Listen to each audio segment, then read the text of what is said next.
ఓం నమ శివాయ. మన ధర్మంలో శివుడు ఒక మహత్తరమైన స్థానం కలిగి ఉన్న పరమేశ్వరుడు. ఆయనను మహాదేవుడు, నటరాజ, వీరభద్ర, పశుపతినాథుడు వంటి ఎన్నో పేర్లతో పిలుస్తారు. ఈరోజు మనం శివుని గురించి ఆధ్యాత్మిక విశిష్టతలు, ఆయన్ని ఎందుకు పూజించాలో తెలుసుకుందాం రండి. అసలు శివుడు ఎవరు? శివుడు అనాది, అనంతుడు, జగత్తును సంరక్షించే పరమేశ్వరుడు. త్రిమూర్తులలో సంహారకర్తగా ఆయన స్థానం ఉంది. కానీ ఈ సంహారం నాశనానికి కాదు, ఇది పునర్జన్మకు దారి చూపే మార్గం. ఆయనలో కొన్ని లక్షణాలు తెలుసుకుందాం రండి. జటాజూటములో గంగా ప్రవహించడం మనకు పవిత్రత గుర్తు చేస్తుంది.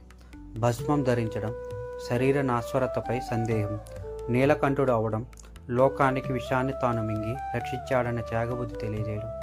త్రిశూలం, డమరుకం వీటి వల్ల సృష్టి, స్థితి, లయం కలుగుతుంది.